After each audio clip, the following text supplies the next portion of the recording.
So how are you? Yeah, good. Thank you. Yeah, we're in very good spirits today because we just put out our single minimum wage. So we're going out very shortly to celebrate by getting as drunk as possible. Mm-hmm. Oh, congratulations! Are you enjoying the pubs then, being back open?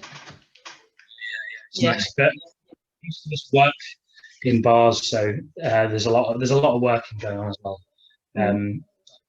Nice to have somewhere to go out for a drink and food and stuff. That's really, really nice. And where are you calling us from today? We're in Nottingham.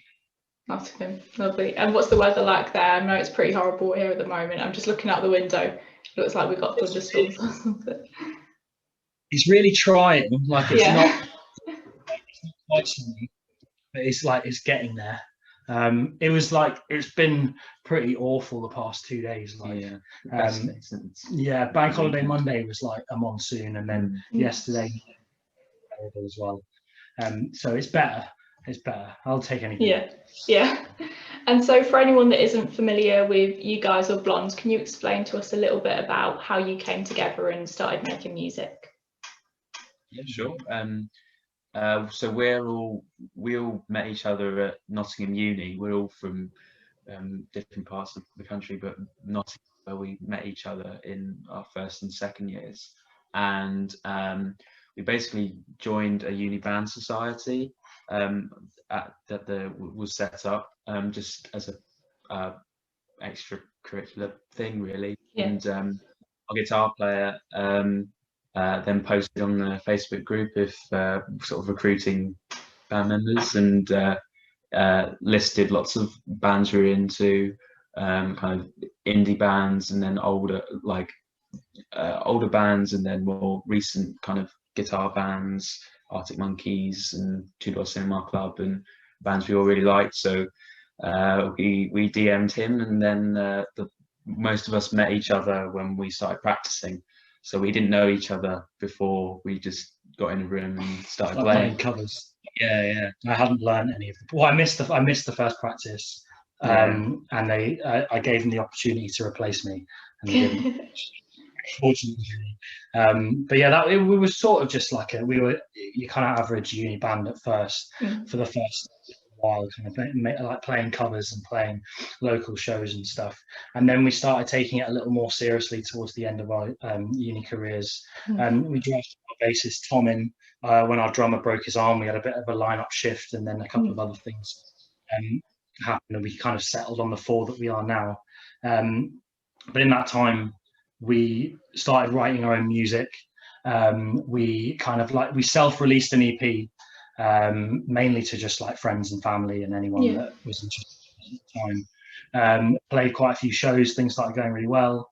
And then it was in our final year, so that being last year, we started to pick up a little bit more momentum, and then obviously everything closed. So now we're doing Zoom interviews and the like, but you know. And do you think that with the past year, it's given you more time to sort of work on the music and work on the songs and stuff? Definitely, yeah, I think so. I think one of many like silver linings for a band is to just focus on the writing, and it helps that we all live in the same house now and have done since the summer. So it's very easy to just, if someone has an idea, just get cracking and write a song, and then record a demo in our guitar player's bedroom with minimal. We at least have some demos that we can do at home very easily. So that's one positive of no gigs and of this like past year. We can write very often, very easily. And the past year seems to have been a bit mad for you, really. So your track Coming of Age really sort of blew up, didn't it? I was like just taking a look earlier about all of everything that's come from it. So it started its own trend on TikTok. Lizzo used it in a video, and it's on something like 3.6 million streams at the moment. Did you have any idea when you were making the song that it was going to be this big? No, it's quite weird. Like, it's really very difficult to explain because I wrote the guitar about 5 years ago, and I heard it, and I was like, that's a really nice sound. Like it Yeah. captures a sort of feeling. Like I couldn't really explain it, but like I was like, it feels like it should be in a movie or something like. But like I was, you know, I was still in college. I was playing in some terrible bands, and I didn't feel like I was that good of a songwriter really. So I felt too nervous to write the song because I felt like I'd written something that was like, I was like, it's really, really catchy, and so I saved it until we got together, and we'd only really been going for a couple of years. Sorry, we'd been going for a couple of years before I actually like decided I would kind of like pick it off the shelf, metaphorically speaking, and kind of dust it off and be like, here's an idea. But like the weird thing was that obviously making the song and putting it out, we all loved it. I think it was my favorite that we'd done thus far, and it was the most received. There was that sort of like, no, we didn't expect it to actually like do what it did, apart from that sort of strange sensation I first had when I wrote it, where I was like, I think I've got something special. But obviously you never know, and it was sort of really bizarre to watch that come to fruition in like in no way the way that we expected at all. And have you noticed your fan base growing quite a bit since you released that song? Yeah, definitely. There was quite a long period of time. As Alex said, we put that song out just over a year ago, and it did, for us, it did relatively better than anything we'd released previously, and was kind of at a good level. And then it wasn't until about October, November time where it then along with TikTok, it kicked off again, and we got the most kind of exposure I've ever had.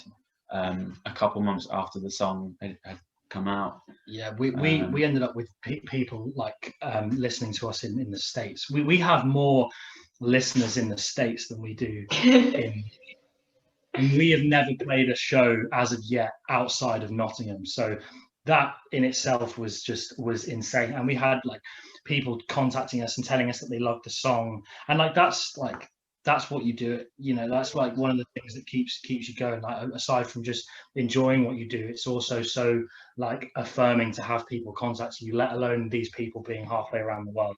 So like watching the fan base change from friends and family to suddenly like people all across the world, like that was something we hadn't really ever expected. And so congratulations on the new single Minimum Wage out today, and it seems to have little sort of remnants, little reminders of coming of age throughout it, but it seems to be evolving a bit more. Can you tell us a little bit about that new song? When you say that, do you mean like in terms of the sound or in terms of the kind of lyrical content? I think sort of more like the feeling, like it seems like it's part of the same sort of like piece of work. I don't know if it's going to be part of like a bigger body of work or something, but it feels like a sort of consistent. Yeah, so I think that like we have really kind of settled into our, not just our sound, but the what we make music about. In a sense that, like you're saying, like the songs kind of aim to evoke some kind of feeling, like and that's what I like about it, and I think that's why people have related to it so much, because the music that we've put out, people are like, oh, it makes me think of this, or it makes me think like I graduated high school, or like there's no particular moment that we're necessarily talking about. It's more just the kind of that universal experience of growing up and growing older, and you kind of look back with fondness and you look forward with anxiety, and it's all those universal feelings, because like we've just been through that and are currently going through it, you know. We're at that kind of age, and so what else could we write about so honestly other than that kind of thing? So yeah, I think when we've worked with other people as well in terms of like producing the visuals for the music, they've kind of understood that that's what we're trying to do. It's intended to be here, and it's intended to all be about the kind of feelings you have as somebody growing older. So yeah, I think that's what we've tried to do, and it's what we've felt ourselves doing more and more successfully as we've matured as songwriters as well. I think also one of the reasons for choosing this song in particular for being kind of the next song since coming of age, and the next song for the most recent song in a while is for that reason. It is because of its similarity in a way. Yeah. Obviously there's differences too, but that kind of feeling that Alex is talking about, like, is felt in Minimum Wage in a similar way as it is in Coming of Age as well. So I think that was one of the reasons for kind of choosing that to be it feels the like next a natural one. step. Yeah. And are these part of a bigger body of work, or EP or album or something like that on the way? Yeah, we're working towards our debut EP. Having now signed a record deal with C3, we're working on releasing a project, hopefully to coincide with when live shows open. We always say that we're trying to be as flexible as possible, but it's confirmed that we're going to have a slightly fuller length project. But it's for later on this year. We want to kind of keep people on their toes and keep people interested, and then hit the ground running when shows start. Yeah, as I noticed, you're playing Liverpool Sound of the City. Have you got any other gigs as well that are coming up?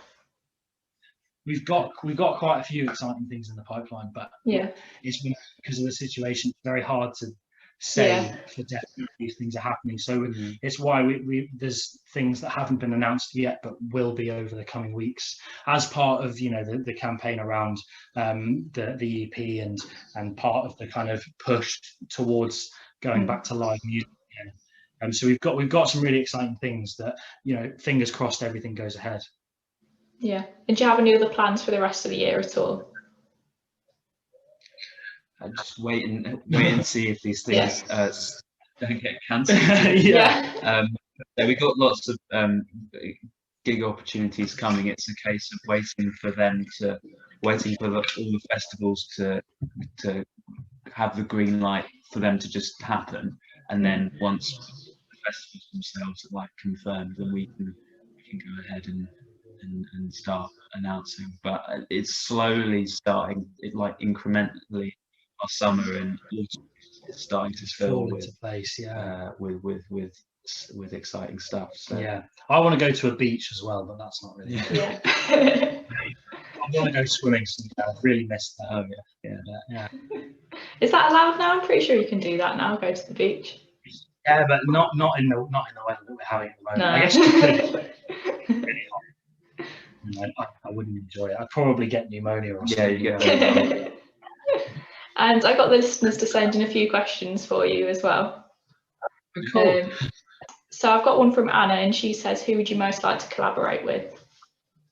Oh, amazing! Do you know what which Anna that is?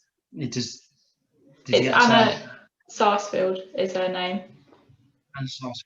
Cool, that's great. Thank you for that question. But who would we most like to collaborate with?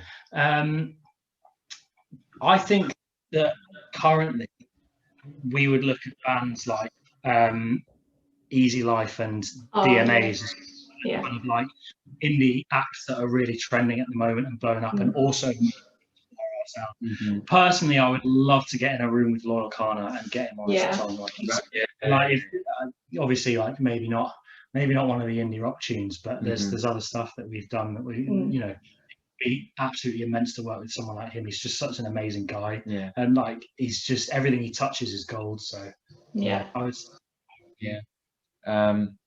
maybe Johnny Marr. Johnny Marr, the book. Excellent choice. And I've got one from Ava, and she says, "If you could relive one gig, what would it be?" Oh, that's a great question. I think our Rough Trade show that we put on a show at Rough Trade charity for Mind, the mental health charity. So it was like a kind of pay what you want kind of thing. I think we were taking and then anything else that anybody wanted to contribute.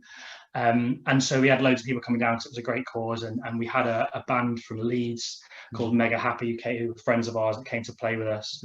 And we had basically got like full control of the whole thing and made it our own show.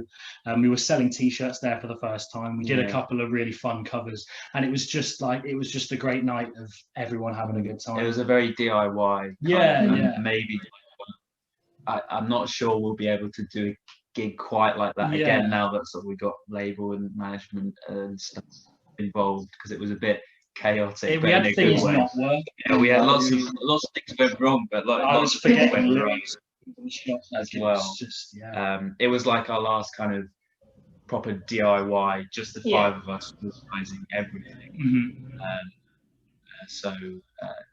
But like very fond memories of that. And it's a great, Rough Trade is a fantastic venue, and it's got a lot of history to it, so it's always nice to just for the kind of just for the satisfaction of saying like, we did that at Rough Trade like this.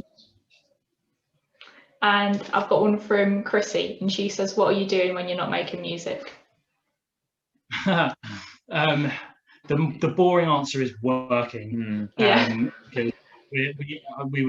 were doing another interview earlier today, and we were saying that this is like the living on rice and beans period of our life, where we're really so a lot of working. But what else do? We try and get out and go and play football in the park and stuff when the weather's nice. Go and get drunk a lot, usually at work, not on shift, but a nice venue in town. We try and keep ourselves busy with all manner of things, like sometimes we're playing games together, like video games. Sometimes we're like, I'll go off and we'll be reading and like doing art, whatever. Like, just it's difficult at the moment because there's not a lot to do outside of the house. You have to be a little bit but I think as soon as the weather gets a little nicer, like I said, I'll be down at a beach or a lake or something, and I'll be swimming. But we'll have to see how the weather pans out. I've got a bit of a quick fire round for you now as well. So what's the best thing about Nottingham? I would say the greenery. Really? I would say how green it is. Like, I love all the parks and the campus and everything. What about you? I was going to say pubs and restaurants. Pubs and restaurants, especially. Pepper Rocks. Pepper Rocks is the best thing. What's your favourite track of 2021? Favourite track of 2021. I can't say minimum wage. Our house is just coming. Minimum wage. That's so difficult.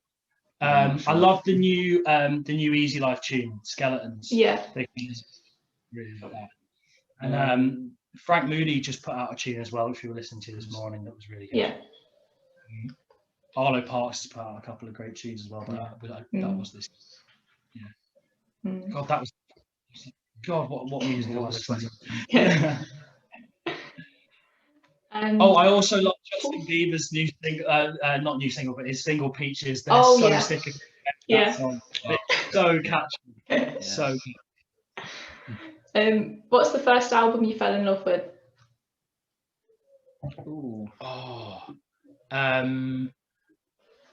That's such a good question. I want to say What's the Story, Morning Glory. But you might also say that. Or oh no, scratch that. Let Go by Avril Lavigne. That was the first album. Some great tunes on there. The first. Yeah. What's your karaoke song? A Little Respect by Erasure. Nice. Last Request, nice. What are your favourite and least favourite parts about being a musician? Least favourite. The gigging is the most favourite. My favourite is the moment when people sing your lyrics back at you at a show like this. That's the best bit. Worst bit, probably like sharing a hotel room with these guys. The smell. The smell of everyone. What do you order from Greg's? Great question. Sausage, bean and cheese melt or a steak bake? I was going to say steak bake, but they had a festive bake. The festive bake was good. They're strong choices. No one's mentioned them before when I've asked this question.